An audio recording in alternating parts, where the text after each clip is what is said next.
ராம் ராம். வாழ்க வளமுடன். Voice of காஞ்சி நேயர் அனைவருக்கும் இனிய மாலை வணக்கம். தொண்டு. நாம யாருக்கு உண்மையா தொண்டு செஞ்சா அது உன் கூடவே இருக்கும். ஒரு ரொம்ப பெரிய அரசர் ஒருத்தர், ரொம்ப பக்திமான். அவர் கோவிலுக்கு போறார். சுவாமி பிரார்த்தனை முடிச்சுட்டு வெளியில வரார்.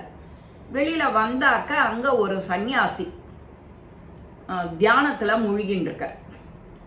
தியானம் பண்ணினவருக்கு இவர் போய் ஒரு தாம் போர்த்திக்கக்கூடிய ஒரு சால்வை, அவரோட துணிமணி எல்லாம் கிழிஞ்சிருக்க, நம்ம இந்த சால்வையை கொடுப்போம், அவருக்கு உபயோகமா இருக்கட்டும் அப்படின்னு தன்கிட்ட இருந்த அரசர்களுக்கே போத்துக்கக்கூடிய ஒரு விலை உயர்ந்த சால்வை அதை கொடுக்குறார். அவர் கொடுத்துட்டு வீட்டுக்கு வரார். அதை பற்றி மறந்துடுறார். மறுநாளைக்கு காத்தால இப்படி இந்த பால்கனின்னு சொல்கிறோம் இல்லையா, அங்கே போய் நின்று இப்படி தோட்டத்தில் நின்றுட்டு பார்த்துட்டு இருக்க ஒரு பிச்சைக்காரன். அந்த பிச்சைக்காரன் அந்த அரண்மனை வழியாக போயின்னு இருக்கான். எப்படி போகிறான் அப்படின்னா, நேத்திக்கு அந்த கோவிலில் அந்த சன்னியாசிக்கு கொடுத்த சால்வையை எடுத்து தான் போத்தின்னு இருக்கான். அவன் மேலே இருந்தது அந்த சால்வை. ராஜாவுக்கு கோபம் வந்துட்டு உடனே அந்த பிச்சைக்காரனை அழைச்சிட்டு வர்றதுக்கு உத்தரவிடுறான். காவலாளி போய் அவனை அழைச்சிட்டு வரான். அழைச்சிட்டு வந்த உடனே, இது யார் கொடுத்தா, எப்படி வந்தது உனக்கு அப்படிங்கிறான். நேத்திக்கு கோவில் வாசல்ல குளிரால நடுங்கிட்டு இருந்தேன். இத பார்த்த சன்னியாசி ஒருத்தர் எனக்கு உபயோகப்படுறதை விட இது உனக்கு தான் உபயோகப்படும்னு சொல்லி கொடுத்தாரு. அதனால நான் போத்திக்கிண்டு இப்போ சாப்பிட்றதுக்காக போயின்னு இருக்கேன் அப்படிங்கிற. அப்படியா சொல்லிவிட்டு உடனே போய் அந்த கோவில் வாசல்ல இருந்த சன்னியாசி, இந்த பிச்சைக்காரன், ரெண்டு பேரையும் சிறையில் அட அப்படிங்கிறார் மந்திரி கிட்ட. ஒரு வேகமா போறார். அந்த சன்னியாசிய அழைச்சிட்டு வரார்.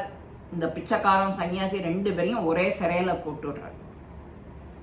அதுக்கப்புறம் இவர் நைட்டு தூங்குறார். நைட்டு கனவுல கோவில்ல அந்த சுவாமி இவர் கனவுல வந்து, நீ எனக்கு ஒரு உதவி பண்ணுவியா, எனக்கு ரொம்ப குளிர்றது, எனக்கு இந்த மாதிரி சீதோஷ்ணம் எனக்கு வேண்டாம், எனக்கு அதை மாத்திடும் அப்படிங்கிறார் ராஜா கிட்ட, அரசர்கிட்ட. இந்த அரசர் என்ன செய்வார், சரின்னு தன்னால முடியும்னுட்டு கோவிலுக்கு போறார். கோவிலுக்கு போய் கதவை திறக்கிறார். சுவாமி வந்து நடுங்கிண்டே இருக்கார். அந்த கிளைமேட் தாங்காது. இவர் ஒரு சால்வையை எடுத்து கொடுக்குறார் சுவாமிக்கு. நீங்க இதை எங்களோட ஏத்திக்கணும் அப்படின்னு, இது உங்களுக்கு சரியா இருக்கும் அப்படிங்கிறார். நீங்க குளிர்ல நடுங்கிட்டு இருக்க, இதை போத்தின்டா உங்களுக்கு பதமா இருக்கும், எந்த இது கஷ்டமும் வராது, குளிர் அப்படின்னு. சரி அப்படின்னுண்டே, எனக்கு இந்த போர்வை கிருவையெல்லாம் எனக்கு வேண்டாம். ஏன்னா நேத்திக்கு ஒருத்தங்கிட்ட நீ கொடுத்த, ஒரு சன்னியாசி கிட்ட, அதாவது என்கிட்ட எனக்கு கொடுத்தத நான் ஒரு பிச்சைக்காரனுக்கு கொடுத்தேன். இப்போ கொடுத்தவன் வாங்கினவன் ரெண்டு பேரையும் நீ பிடிச்சி சிறையில போட்டுட்ட. எனக்கு இந்த உன்னோட சால்வையெல்லாம் எனக்கு வேண்டாம். இவன் அரசர் திரும்ப சொல்றான், அது விலை மதிப்பு உயர்ந்தது அப்படிங்கிறான். எவ்வளவு மதிப்பு உயர்ந்ததா இருக்கட்டுமே, எனக்கு வேண்டாம். என்ன நீயும் திரும்பி என்ன சிறையில போட்டுடுவ, எனக்கு வேண்டாம் அப்படின்னு சொல்லிட்டு அவர் முழிச்சுக்கிறார். ராஜா இது எல்லாம் கனவுல. உடனே விழுந்தடிச்சு சிறைக்கு போறார். சிறைக்கு போய் அந்த முனிவர் காலில் விழறார். எனக்கு அறிவு கண்ணு திறந்துட்டே, நீங்க தான் மிகப்பெரிய ஆன்மீகவாதி, நான் உங்களுடைய, நீங்க என்ன சொல்றீங்களோ அதை நான் கேட்டு நடக்கிறேன் அப்படின்னு சொல்ற.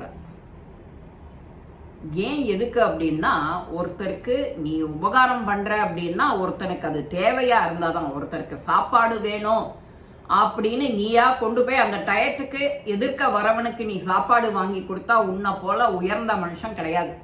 அது கடவுளுக்கே நீ செய்யற தொண்டு. கடவுளே மகிழ்ந்துடுவார் உன்னை பார்த்து, நீ பண்ற காரியத்தை பார்த்து.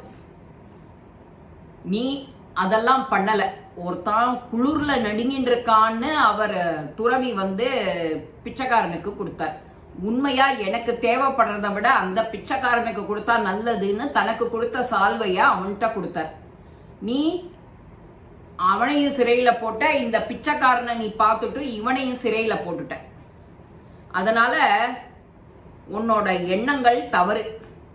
இதுதான் ஆன்மீகத்தோட முதல் படி.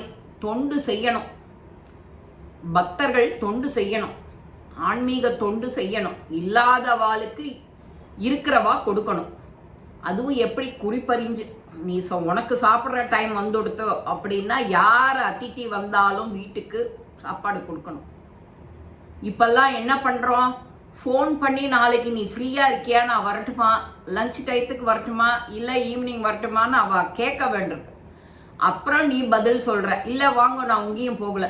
அப்படி உனக்கு ஏதான இன்கன்வீனியன்டா இருந்ததுன்னா நான் இல்லை இல்லை அப்படின்னு சொல்லி வச்சு விடுறேன். இது எப்பேற்பட்ட கலிகாலமா இருக்குன்னு பாருங்க. அந்த காலத்துல எல்லாம் ஒரு வெங்கலப்பான சாதம் வடிச்சு வச்சுடுவா கார்த்தால, ஒரு படி 2 படி. ஒரு வஞ்சனம் இருக்கும், ஒரு தொட்டுக்க ஒரு சுட்டப்பலா இருக்கும் நிச்சயம், ஒரு வத்த குழம்போ ஒரு சாம்பாரோ இருக்கும். இந்த காலம் மாதிரி பொரியல் கூட்டு அப்பளம் வடம் சிப்ஸு அதெல்லாம் கிடையாது. அந்த காலத்துல அவெல்லாம் எவ்வளவு ஹெல்தியா இருந்தா, எவ்வளவு நல்ல மனசோட இருந்தா.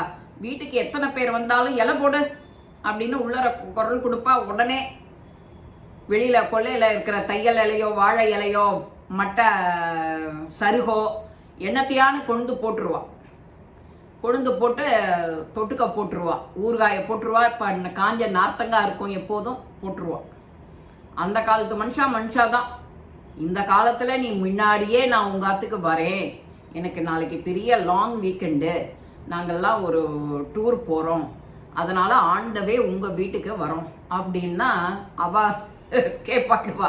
4 பேர் வரேன்னு சொல்லிட்டாலே போறோம். நானும் இல்லையே, எனக்கும் லாங் வீக்கெண்ட் இல்லையோ, நீ இந்த பக்கம் வர, நான் உங்க பக்கம் போறேன்ருவா. என்ன மாதிரி காலமா இருக்கு இது. தொண்டு செய்யறதுன்னா இதுதான். உனக்கு தேவைப்படுறதோ படலையோ, யாருக்கு எது தேவையோ அதை நீ உன்கிட்ட இருக்கிறத விட அடுத்தவாளுக்கு உபயோகம்னு சொன்னா அதை நீ உடனே செய்யணும். காலம் தாழ்த்தாத செய்யணும். அப்பதான் இறைவனே உன்கிட்ட வருவர். நீ செய்யற வேலையை பார்த்து அவரே அகமகிழ்ந்து வந்துடுவர். இந்த தொண்டு செய்யற மனோபாவம் இப்போ இந்த காலத்துக்கு நம்ம எல்லாருக்கும் தேவையான குணம். அதை எல்லாரும் வளர்த்துக்கணும், நம்ம சந்ததிகளுக்கு சொல்லணும். இந்த பதிவு உங்க எல்லாருக்கும் பிடிச்சிருக்கும். லைக் பண்ணுங்க, ஷேர் பண்ணுங்க, பெல் பட்டனை கிளிக் பண்ணுங்க, சப்ஸ்கிரைப் பண்ணுங்க, கமெண்ட்ஸ் பாக்ஸ்ல கமெண்ட்ஸ் போடுங்க. ஸ்ரீ மகாபெரிவா திருவடிகளே சரணம். நல்லதே நடக்கும். ஆனந்தமா இருப்போம் நண்பர்களே. வாழ்க வளமுடன்.